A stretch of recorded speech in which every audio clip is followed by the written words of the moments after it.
Welcome to CBC Windsor News at 6. I'm Meg Roberts. Thanks so much for spending part of your evening with us tonight. Well, auto talks have officially started with the Detroit 3 automakers. We have all your day one details coming up. And a local Indigenous housing organization has seen its wait list triple. I sat down with an employee who says more help is needed. And we brought you a story last week of a former Miss Windsor who turned 107. Well, she had the opportunity to meet with this year's Miss Windsor. We share that moment with you later in the show. Auto talks kicked off in Toronto today between the Detroit 3 and Unifor. The union is seeking significant improvements to wages and pensions in a 3-year deal. Now, which company will go first to set the pattern agreement? Dale Molnar has more on that. I think we're ready to get started. The bargaining teams from Unifor met face-to-face with Stellantis representatives this morning. President Lana Payne laid out the top 4 priorities for the union this afternoon. Pensions, wages, transition supports, and investment. I made it clear of the need for improvements to pensions and retirement security for our members. Auto worker pension benefits have deteriorated over time. Retirees rallied in front of the Stellantis headquarters in Windsor this morning, calling for increases to the pensions. And we got a $100 a month pension increase for every month the contract ran for 36 months. $700,000 a year. That's what it would cost for the retirees to get that increase. But an auto analyst we spoke with says even though the companies are making billions in profits, this will be a complicated round of negotiations. It's going to be very, very difficult to take that short-sighted couple last years of profitability and all of a sudden flood it into when they're trying to reinvent themselves in electrification. This is why we're treading lightly. It's not a very simple, just give them what they ask for because you made money and everyone's going to be clear sailing. That's not the solution. There's got to be some hybridized solution, so to speak, in the labor talks going forward. Yes, of course, the transition is going to cost, but I would argue with you that this transition is only successful with our members. The union is expecting the automakers to make the transition to EV production smooth for the workers and protect jobs in the process. One of the reasons Payne said they are considering Ford as the target company to set the pattern for bargaining. When it comes to the EV transition, we have the clearest picture of what the Ford Oakville retool will look like. Payne wouldn't give details on how much of a wage increase they are asking for, but said it would be substantial. They are also seeking health benefit improvements, health and safety improvements, mental health supports, and reduce the disparity in wages between new hires and those hired before 2012. The Detroit 3 sent out statements today regarding their positions going into bargaining. Ford says, "We approach the process with a common goal, a vibrant and sustainable future for our employees, our customers, and our communities." GM says GM has been making significant investments at all our Canadian manufacturing operations and welcomes working with Unifor to reach a cooperative, flexible, and competitive labor contract. And Stellantis says, "This is a significant time in the industry as we make the transition to electrification, and we must approach negotiations with a vision for the future. During negotiations, both parties must continue to work together and find creative solutions that meet the needs of today's workforce while maintaining efficient and productive workplaces." Workers have shown time and time again that they are prepared to fight and to strike if necessary. Payne won't officially announce the target company until Labor Day weekend. The union will hold a strike vote on August 26th and 27th. There hasn't been an auto strike in Canada since the GM strike in 1996. The contract expires September 18th. Dale Molnar, CBC News, Windsor. And we will be following those negotiations through the course of the month. Now, the skyrocketing cost of living has substantially increased an Indigenous housing organization's wait list as employees step up to provide basic necessities for families in need. I spoke with a Can-Am Urban Native Homes employee who has shifted gears to put more food on tables. Can you lock the door? 5 years ago, Amy Graff was taking a couple people to food banks a week. Now she's turned her van into a grocery store on wheels, spending at least 2 days of the week solely delivering food. Yeah, it's definitely grown. People who have the need for access to foods, especially fresh foods, has grown. Graff is the tenant liaison at Can-Am Urban Native Homes, an organization that provides affordable housing to those with Indigenous ancestry. Forgotten Harvest provides them with fresh food that doesn't go to waste. It's very scary. How can people work on mental health? How can people work on all these other things that they have going on if they can't even figure out where they're going to stay or where they're going to get their next meal from, right? Providing food for tenants is just one area the organization is trying to keep up with. The waitlist for an individual to find housing has tripled, going from a 2-year waitlist up to 7. It shows me that as a community, as a province and a country, I think we're kind of failing on some levels, when families are struggling for their basic needs. She says between the price of houses, increase in mortgage rates, and the cost of food and goods, it's made it challenging for individuals to transition out of the organization's homes into their own. There can be a feeling of things will never change. How will I ever get out of this situation? People no longer see, I think, those long-term goals of home ownership and stuff. It's more like a survival mode. The federal government says it's investing $4.3 billion to implement a co-developed urban, rural, and northern Indigenous housing strategy. The Ministry of Housing says the government is aware Indigenous people face unique barriers and challenges to accessing safe, affordable, and adequate housing.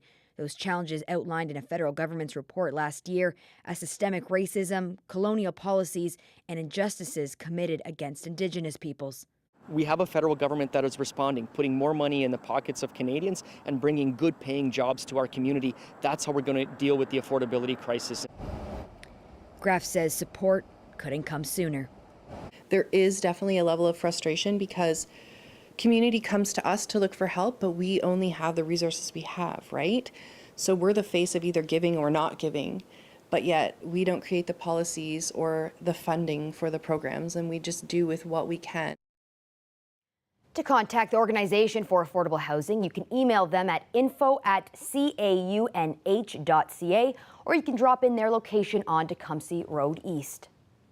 Well, Premier Doug Ford is coming to Windsor tomorrow. He's bringing Ford Fest to the area, calling it a family-friendly party that all are welcome to attend. Now, it also marks the end of a long week for Ford after the Auditor General concluded the Greenbelt land swap was heavily influenced by a small group of developers. The probe centered on the Chief of Staff to the province's housing minister. The Ford government is now asking the Integrity Commissioner to look into whether that person broke ethics rules regarding his dealings with the developers who now hold thousands of hectares of protected land. Ali Chassan has the latest. The process was biased in favor of certain developers and landowners who had timely access to the housing minister's chief of staff. After that scathing rebuke of the province's Greenbelt land swap, the Premier's office has asked the Integrity Commissioner to look into whether said staffer broke any ethics rules in his alleged dealings with developers. The report pointed out that most of the land removed from the Greenbelt was specially requested by these companies. Quote, about 92% of the acreage ultimately removed from the Greenbelt was 5 land sites passed on to the housing minister's chief of staff from 2 developers. Thousands of acres that would be worth about $8.3 billion. Yesterday, both Premier Ford and Housing Minister Steve Clark denied they colluded with developers when asked about his chief of staff. So just to be clear, this chief of staff is keeping his job? I appreciate the support that the Premier has given to me and my team. The minister was not clear. I was pretty shocked yesterday when there seemed to be absolutely no accountability for what has been done. Thank you so much. Ford said he would do everything the Auditor General recommended, except give the land back to the Greenbelt. The Premier before him, Kathleen Wynne, says Ford can expect a lot of blowback.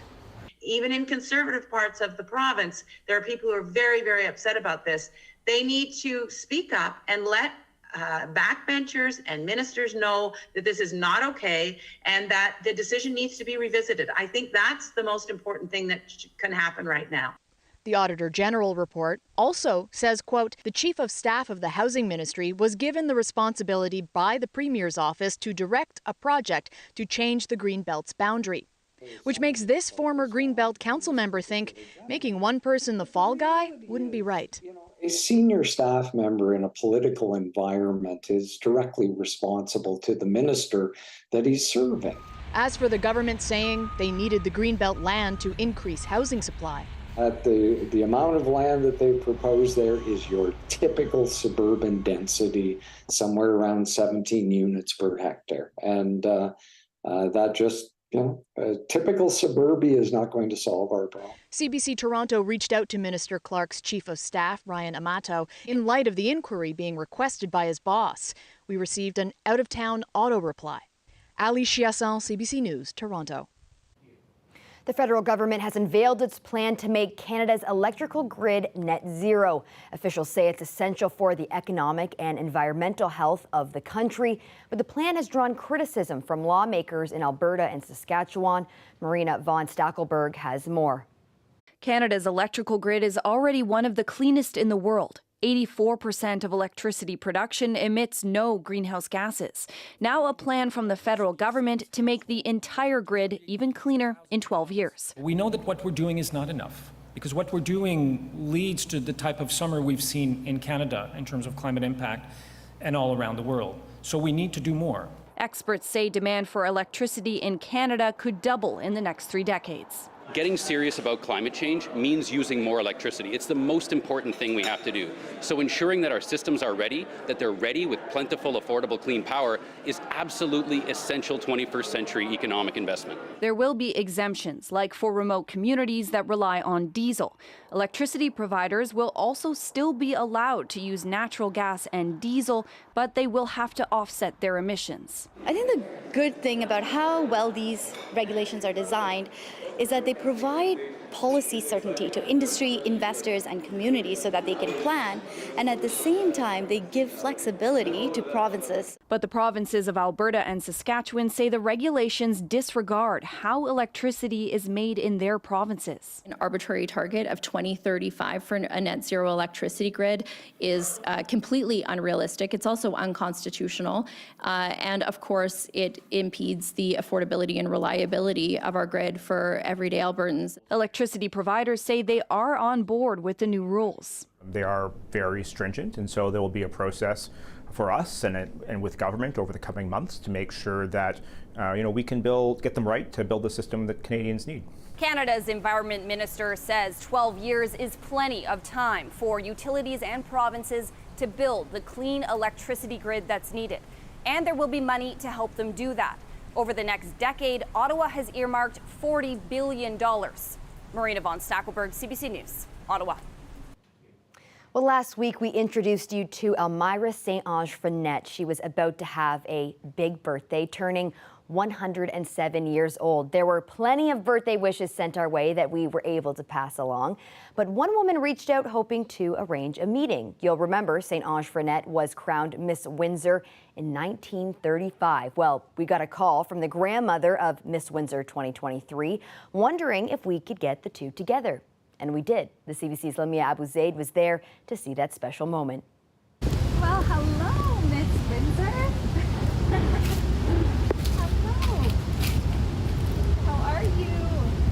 Separated by 88 years, Elmira St. Ange Frenette sat down with Rebecca Drouin and chatted about their pageant experiences. It doesn't compare with ours. No. For the simple reason that this was very exciting because it was the only thing that they had at that time. While the meeting of the Queens was a very agreeable and pleasant situation, they did kind of disagree on one thing. I learned confidence, I think, is the main thing.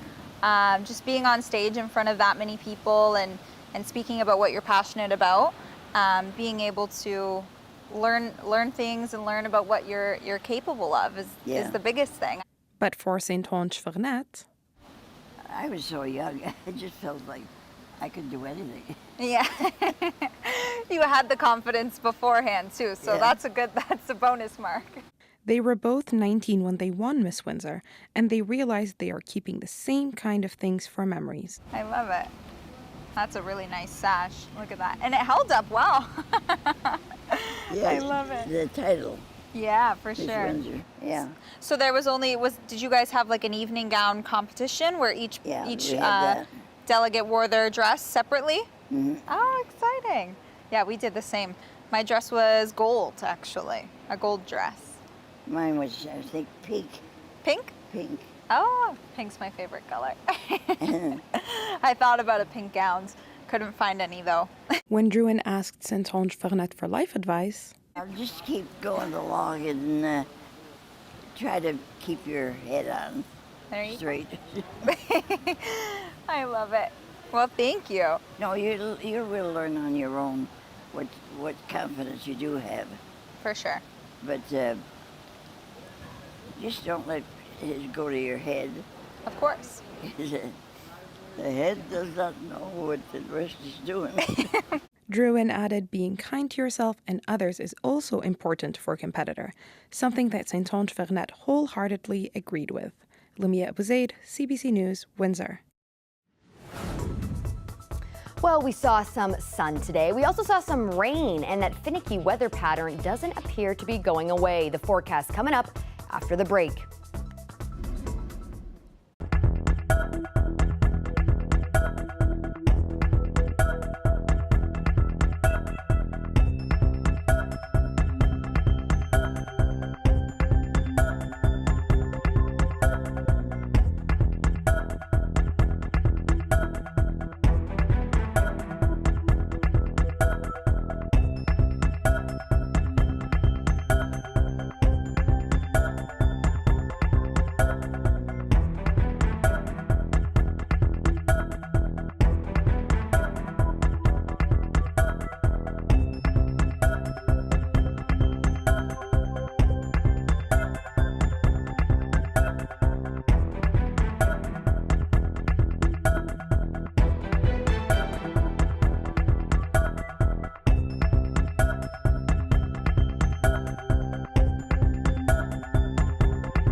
We've been sharing video for months of how bad some of the wildfires have been in many parts of the country. Significant losses have been reported from coast to coast, but in Nova Scotia, where the fires are now out, some people are looking to what might be gained. There's potential for significant benefits to one of the province's favorite exports, and it's a tasty one at that. CBC's Kayla Hounsell reports. The blueberry harvest in Nova Scotia is in full swing. But just a couple of months ago, this grower wasn't sure he'd have a crop to harvest.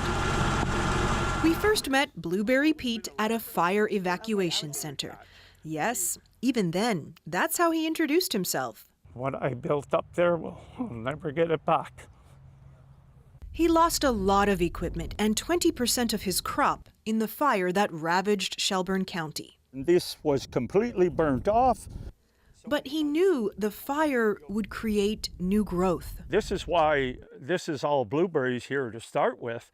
This whole area burned just over 100 years ago. Sure enough, newspaper clippings at the local museum point to the Great Forest Fire of 1911. It has a massive root and rhizome system. Here at the Wild Blueberry Research Institute, they say that massive root system is what makes blueberries different from other crops. If you're looking at an apple tree, it might be 20-25% of the plant is in the form of a root system. But with these blueberries, it ranges between 75 to 85%. If a fire comes through and burns out all of what we see here above the ground, what happens beneath the ground? So what the plant will then do is it'll draw on the reserves that it has present in the root and rhizome system, and then from the rhizomes, you'll get the new shoots emerging. It probably doesn't mean the industry, which exports more than $100 million worth of blueberries a year, will see an influx of growers. It would take a considerable amount of money to bring a field in after that, but it would allow them to see if blueberries were there, right?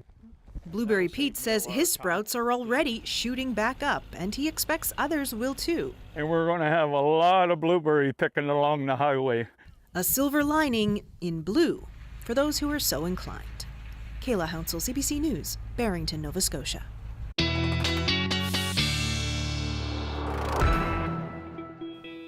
Well, Colette, I could be wrong, but I believe blueberries like a lot of sun. What do you think? Is the weather favorable for good blueberry growing here in West Essex County? Are we going to see the sun? Yeah, you know, it's like everything else in terms of the pattern that we're seeing, people included, we'd like some sun, and we're kind of getting this every other day pattern in terms of the setup, with systems going through, and then we get a break, and then the next one comes through. So we're just on the backside of one at the moment. In fact, still a few cells, they're approaching Chatham-Kent.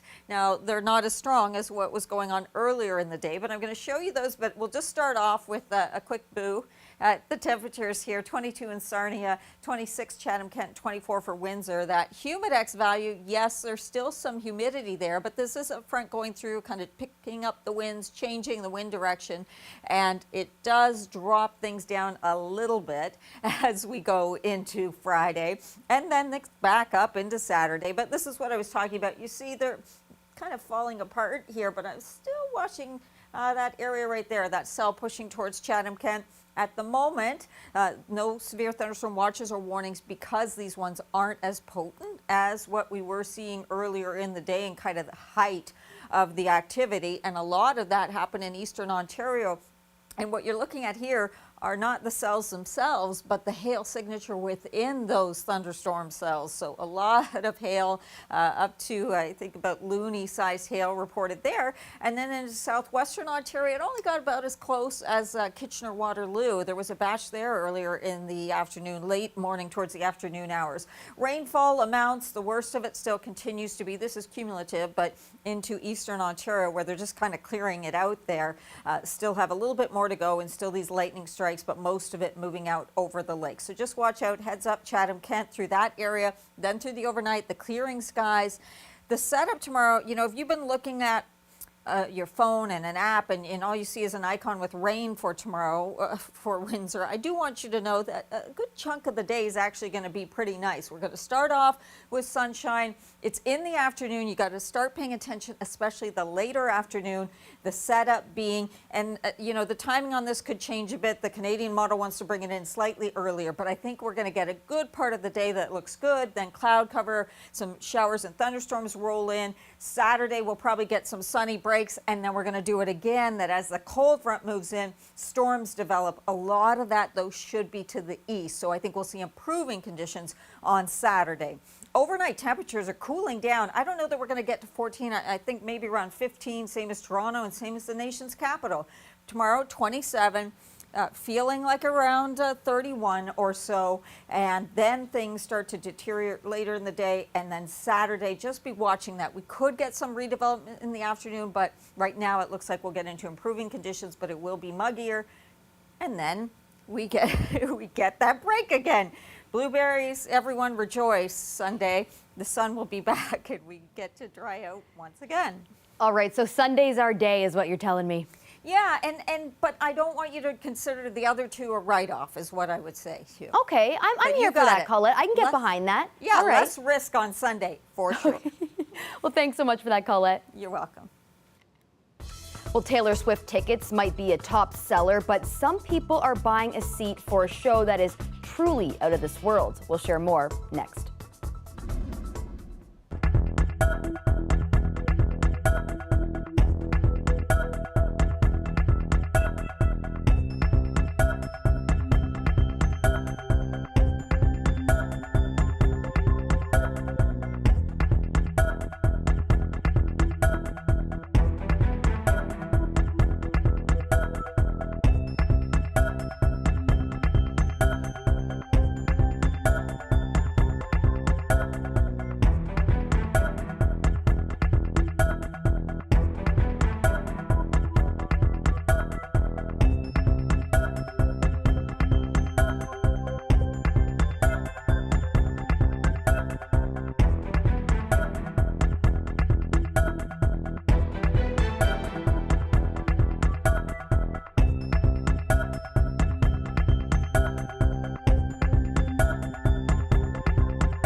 After several previous preliminary trips, Virgin Galactic, which is Richard Branson's commercial space travel company, made its first flight with ticketed customers on board today.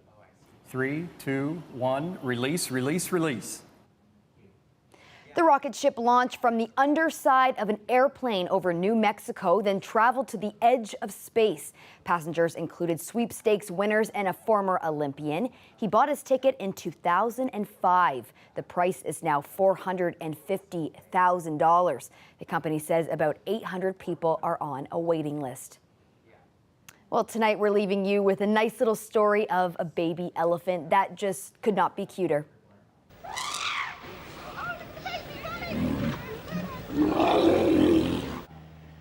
Meet 11-month-old baby Asian elephant Nang Paya at a zoo northwest of London. She is small, clumsy, but pretty quick on her feet. The zoo is home to 7 Asian elephants. Now, when you're young, everything and sometimes everyone is a toy. And who says playtime is limited to the daytime? The zoo recently caught this on a night vision camera. The little one can be seen awake in the dark, busy playing with a tire. Well, that's it for CBC Windsor News. Don't forget, for news anytime, you can go to our website at cbc.ca/Windsor.